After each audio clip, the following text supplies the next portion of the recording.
You guys remember, if you want to be successful, learn from the other people's mistakes.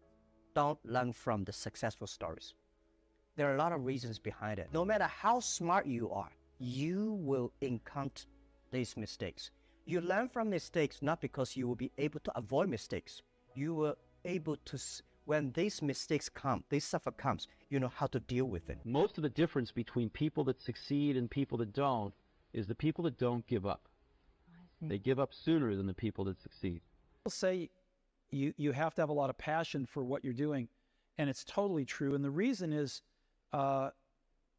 because it's so hard that if you don't, any rational person would give up.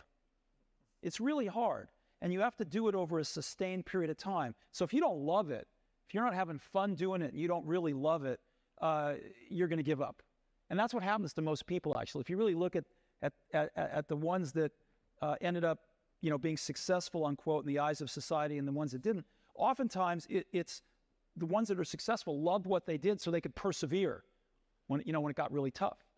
And the ones that didn't love it quit because they're sane, right? Who would want to put up with this stuff if you don't love it? So it's a lot of hard work, and it's a lot of worrying constantly. And if you don't love it, you're going to fail. So you got to love it. You got to have passion. Your time is limited, so don't sit living someone else's life. Don't be trapped by dogma, which is living with the results of other people's thinking. Don't let the noise of others' opinions drown out your own inner voice. And most important, have the courage to follow your heart and intuition. They somehow already know what you truly want to become. The group of people that do not use quality in their marketing are the Japanese. You never see them using quality in their marketing. It's only the American companies that do. And yet, if you ask people on the street which products have the best reputation for quality, they will tell you the Japanese products. Now, why is that? How could that be? The answer is because customers don't form their opinions on quality from marketing. They don't form their opinions on quality from who won the Deming Award or who won the Baldrige Award. They form their opinions on quality from their own experience with the products or the services. And so one can spend enormous amounts of money on quality. One can win every quality award there is, and yet if your products don't live up to it, customers will not keep that opinion for long in their minds. And so I think where we have to start is with our products and our services, not with our marketing department. And we need to get back to the basics and go improve our products and services. Now again, quality isn't just the product or the service, it's having the right product. Knowing where the market's going and having the most innovative products is just as much a part of quality as the quality of the construction of the product when you have it. I know nothing about technology. I know nothing about management, but the only thing is that you don't have to know a lot of things. You have to find the people who are smarter than you are. For so many years, I always try to find the people smarter than I am. And when you find so many smart people, my job is to making sure the smart people can work it together. And then if smart people can work it together, it's easier. The vision you believe. Because if stupid people can work it together easily, smart people can never work together. But stupid people work it together easily, they don't believe the vision. The people who believe the vision, but they don't work together. So very important is finding smart people, and my job is to making sure they work together. So the culture is important. Two more things. With the money we have, with the influence we have, we should spend more time on the young people. We people are very lucky because we are in the area that the world is in a very big transformation because of the technology. Electricity revolution came, a lot of success people. So now the technology comes. This new technology will also create a lot of successful people. E-commerce is a service industry. To serve people better, you should have service heart. If a person wants to be successful, you should have a high EQ. But if you don't want to lose quickly, you should have a high IQ. But if you want to be respected, you should have high LQ, the Q of love. So those three Qs put together, because you care, that makes you the difference. But honestly, every technological revolution is going to create a lot of social problems.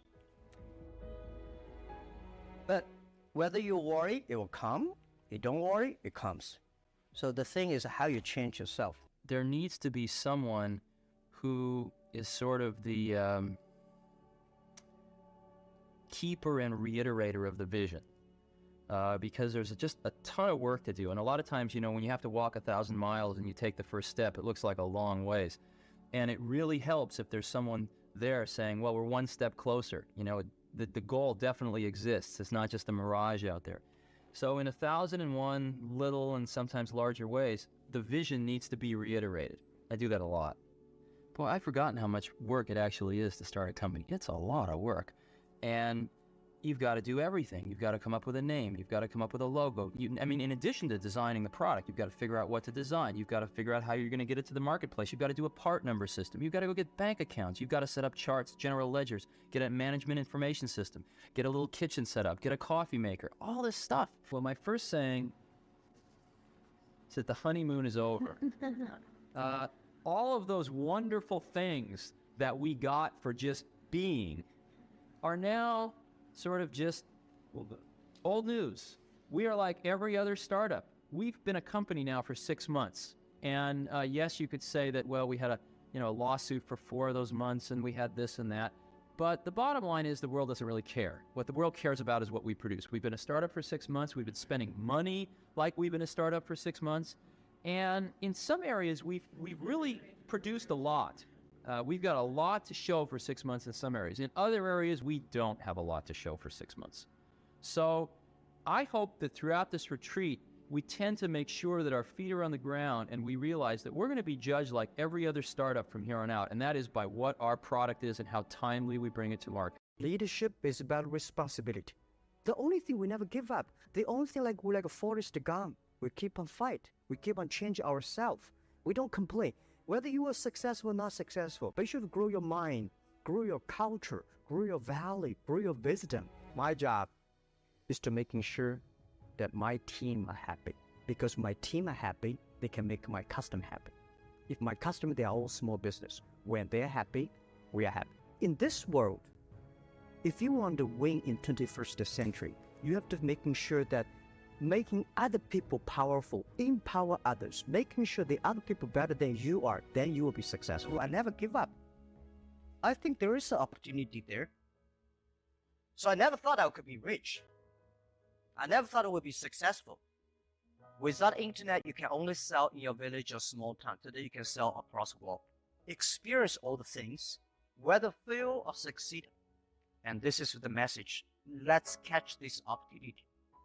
If you complain, the other people catch it. I'm sure that you can make some demos, maybe a small commercial app that demonstrates those things. The hardest thing is how does that fit in to a cohesive, larger vision that's going to allow you to sell $8 billion, $10 billion of product a year? And one of the things I've always found is that you've got to start with the customer experience and work backwards to the technology. You can't start with the technology and try to figure out where you're going to try to sell it. And I've made this mistake probably more than anybody else in this room. And I've got the scar tissue to prove it. And I know that it's the case.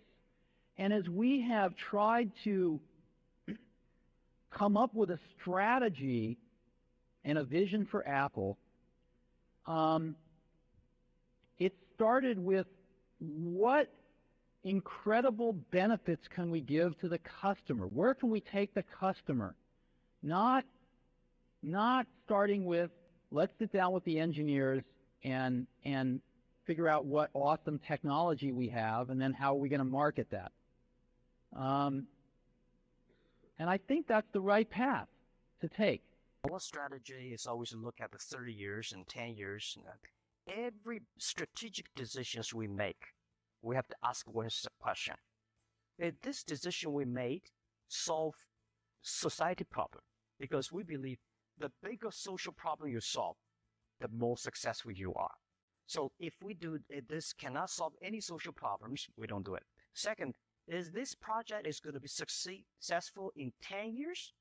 If it's going to be successful in 10 years, let's do it. If it's going to be successful in 1 year or 1 month, not more than I say, forget about it. Because why you can be successful in 1 year or 1 month? So we all have to prepare